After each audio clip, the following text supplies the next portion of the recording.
네, 반갑습니다. 오늘 또 주일에 예배의 자리에 오신 성도님들 주님의 이름으로 환영합니다. 우리가 첫 주에는 이 11시에 대부분 성도님들이 오셔서 또 섬기시는 분들 또 1시간 일찍 오시느라 수고 많으실 텐데 오늘도 오시느라 고생 많으셨습니다.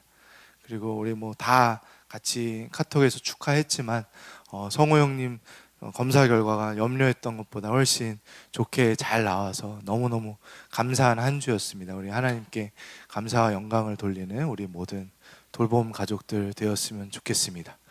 그리고 이제 다 40이 넘어가면서 우리 돌봄 가족들이 몸이 삐그덕거리고 또 어려움이 찾아올 수 있으니 건강 유의하시고 또 그렇게 잘 살아갔으면 좋겠습니다. 오늘부터 저와 함께 요한복음 17장을 이 주일 일부 예배 때 함께 묵상하려고 합니다. 우리가 지금 사순절을 보내고 있잖아요. 그리고 우리 요한복음도 이제 예수님의 십자가와 부활을 향해 거의 다 다다랐습니다. 17장은 예수님의 이 기도가 담겨져 있고 18장에서는 예수님이 체포가 되시고 19장에서는 십자가에서 죽으시고 20장에서는 부활하십니다. 이제 그 끝을 향해 다가오고 있습니다. 그 모든 마지막 사역을 앞두시고 이번 달의 본문 17장에서는 예수님의 기도가 소개됩니다. 이 17장을 쭉 처음부터 읽어보면 아마 이 기도를 표현할 수 있는 가장 잘 어울리는 형용사가 있다면 웅장하다는 것입니다. 그 내용이 참 깊고 풍성하여 죽음을 앞둔 어떤 한 사람의 두려움과 절박함이 아니라 예수님의 모든 가르침이 집약되고 복음의 신비가 응축되어 있는 하나님의 섭리의 전부를 담아내는 듯한 놀라운 기도가 요한복음 17장입니다.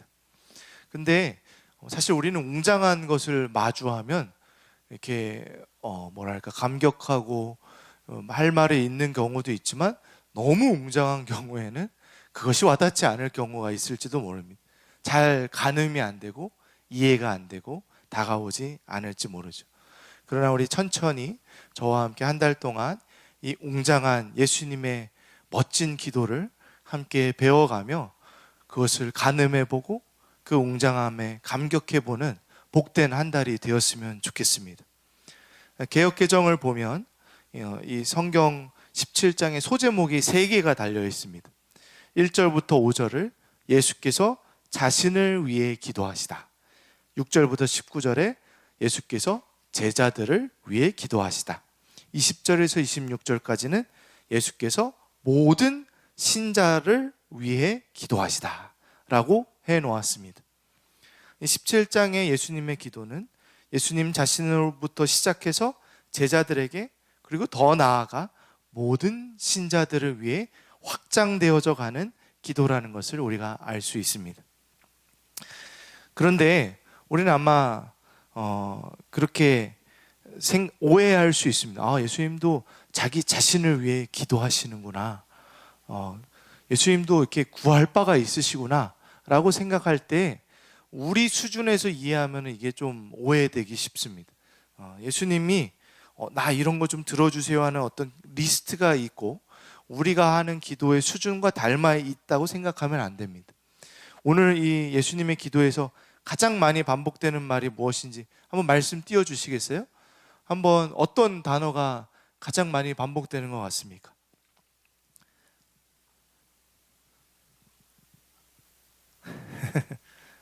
어떤 단어가 제일 많이 반복됩니까? 아버지, 맞습니다. 아버지. 또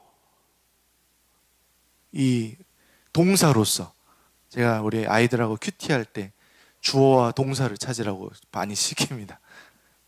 영화롭게 하소서. 영화롭게 하는 기도입니다. 이것이 예수님의 기도의 본질입니다. 그래서 우리 기도와는 사뭇 다르지만 여전히 우리는 오해할 수 있습니다. 한번 볼까요? 1절에 보면 이렇게 되어 있습니다. 예수께서 이 말씀을 하시고 눈을 들어 하늘을 우러러 이르시되 아버지여 때가 이르렀사오니 아들을 영화롭게 하사 아들로 아버지를 영화롭게 하게 하여 주시옵소서.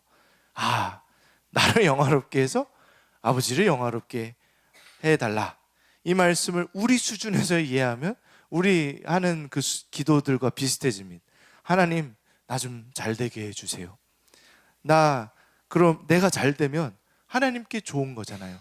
내가 돈도 좀 벌고, 우리 교회 성도님들 제가 한 두세 분은 확실히 알고 있습니다. 로또 되게 기도해 주세요. 그러면 11조 하겠습니다. 할지 안 할지는 가봐야 알지만 하여튼 뭐 그런 기도 부탁을 합니다. 그 우리 마음속에 다 있죠. 부자 되게 해주세요. 교회도 좋잖아요. 나 이름을 좀 날리면 간증하고 얼마나 좋습니까? 우리 다 가지는 마음입니다. 우리를 예수님의 이 기도, 나를 영화롭게 하사 아버지를 영화롭게 하옵소서를 우리 수준에서 읽으면 거기서 그칩니다. 은혜를 받을 수 없습니다. 아빠의 찬스를 얻어서 잘 되어지는 그런 분, 그런 의미가 아닙니다. 물론 예수님은 하나님의 아들이시기에 영광을 받으셔야 마땅하고 그 영광을 하나님 아버지께 영광을 당연히 돌려져야 합니다. 그러나 우리가 중요한 부분을 놓치면 우리 수준의 기도로서만 이해할 수 있습니다.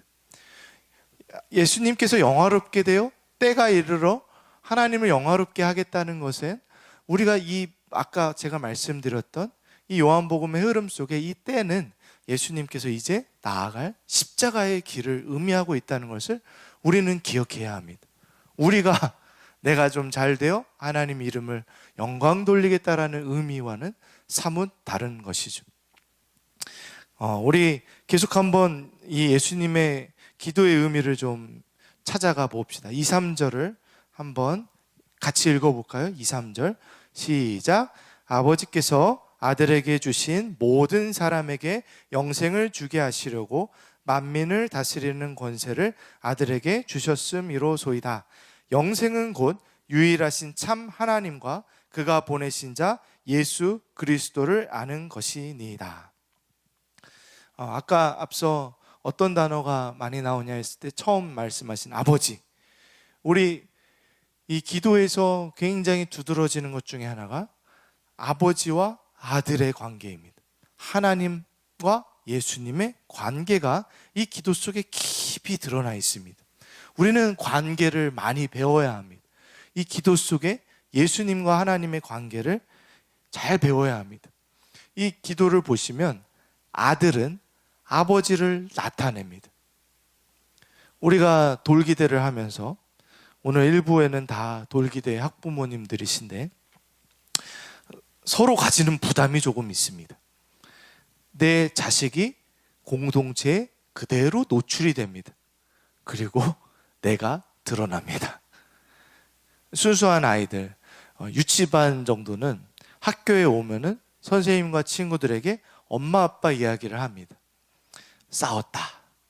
엄마 아빠가 비싼 뭘 샀어요.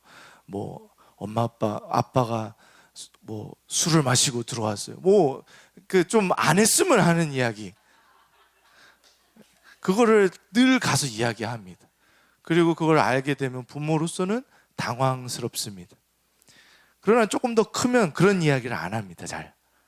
다행이죠. 그러나 아이들의 성정이 드러나기 시작합니다. 이땐 귀여웠잖아요. 이제 막 커서 막 그 인격을 막 드러낼 때 그때 그 성정은 부모를 닮아 있습니다. 유전자 있겠죠. 플러스 가정 환경, 교육, 늘 부모에게 듣는 말, 아이는 부모를 닮을 수밖에 없습니다. 나를 똑 닮은 자식을 보며 우리는 민망해하고 다그쳐서 바꾸려고 막 조급해지기도 합니다.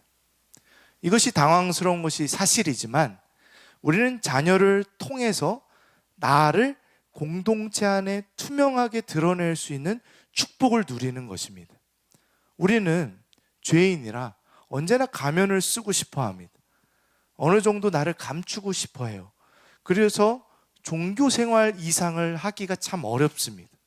이건 건드려지지 않았으면 좋겠고 숨깁니다. 그러나 우리 아이들, 복된 자녀들을 통해 나를 주님 앞에 인격적으로 다 드러내어 서게 하는 것, 그것이 우리 공동체의 큰 축복인 줄로 압니다. 물론 민망하죠. 괴로움을 지나가야 됩니다. 십자가 없이 부활이 어디 있겠습니까? 부끄러움을 넘어서 진정한 나를 발견하고 주님 안에 내가 변화되어져 가는 기회를 얻을 수 있을 것입니다. 자식은 부모를 나타냅니다. 예수님은 하나님의 유일한 아들이십니다. 물론 우리 아이들이 부끄러운 것만 얘기했지만 굉장히 자랑스럽고 영광스러운 부모의 면모도 많이 드러냅니다. 제가 너무 부정적인 걸로 예를 든 것 같아서 죄송합니다. 예수님은 하나님의 영광스러움을 완전하게 드러내는 계시의 존재로 성육신하셨습니다. 그래서 예수님께서 가지시는 영광과 권세는 하나님의 것 그대로입니다. 예수님의 삶은 하나님 아버지의 뜻을 그대로 나타냅니다. 아버지의 뜻이 무엇이었습니까? 아버지의 간절한 뜻이 예수님을 통해 드러납니다. 우리에게 영생을 주게 하기 위함이라고 말씀은 가르칩니다. 그 아버지의 뜻이 예수 그리스도를 통해 드러나고 이루어지고 완성되어집니다. 우리는 예수님을 통해서 우리를 구원하시려는 하나님의 그 분명한 뜻을 배우게 됩니다. 그분의 사랑을 배우게 됩니다. 예수님의 영광과 권세를 통해 하나님을 배우게 되는 것입니다. 그리고 그것이 우리의 영생이라고 말씀은 선언합니다. 영생은 곧 유일하신 참 하나님과 그가 보내신 자 예수 그리스도를 아는 것이다. 아는 것이 영생이다 라고 성경은 가르칩니다. 머리로 아는 것을 말하지 않습니다.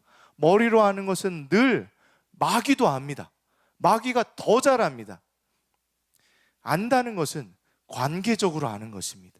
예수님과 하나님이 아버지와 아들로서 서로를 아셨던 것처럼 우리도 구원받은 자로서 하나님께 입양된 존재로서 하나님의 가족이 된 자로서 백성으로서 양으로서 목자를 알듯이 관계로서 하나님을 아는 것입니다. 우리나라 사람 대부분은 백종원을 알고 강영욱을 압니다. 머리로 알죠. 그러나 관계는 없습니다. 종원이 형 집에 가봤어. 형욱이 형이 형욱이 나보다 동생이던데. 하여튼 왠지 형 같아요. 하여튼 형이 나에게 이렇게 강아지를 산책시켜줬어. 그런 사람이 몇이나 되겠습니까? 관계로서 아는 사람. 차원이 다른 것입니다. 머리로 하는 것, 관계로 하는 것. 그런데 예수님과의 관계가 바로 나의 구원이라고 오늘 말씀이 가르치는 것입니다. 예수님과의 관계가 나의 영원한 생명이라고, 나의 영광이며 나의 힘과 권세라고 오늘 말씀은 가르쳐 주고 있는 것입니다.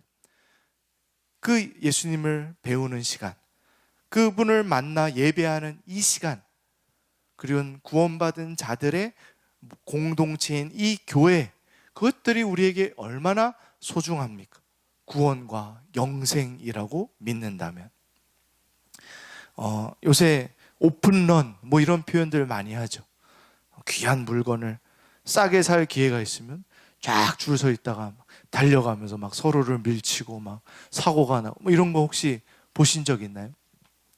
유명한 맛집을 쫙 줄 서가지고 그 방문 먼 길을 가서 또 줄을 서서 가는 마음, 자식에게 좋다는 것을 위해서라면 이사도 갈 수 있고 많은 것들을 포기할 수 있는 부모의 마음, 가족의 병을 낫기 위해서라면 좋은 병원, 좋은 의사를 찾아갈 수 있는 간절한 마음, 그 안에 우리는 주님을 아는 것이 나의 생명이라는 그 마음이 과연 얼마만큼 표현되고 있는가를 우리는 생각해 보지 않을 수 없습니다.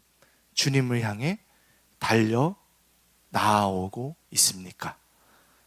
주님을 만나는 것을 나의 구원이라고 나의 삶은 드러내고 있습니까?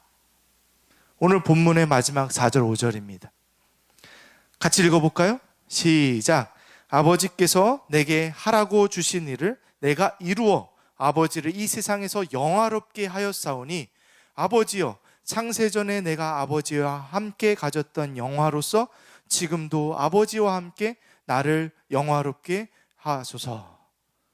주님께서 맡으신 일, 우리를 구원하기 위해 이 땅에 오셔서 십자가에서 죽으시고 부활하시는 모든 과정, 영광을 돌리는 그 구원의 사역들로 하나님께 영광 돌리고 있다고 말씀하고 있습니다.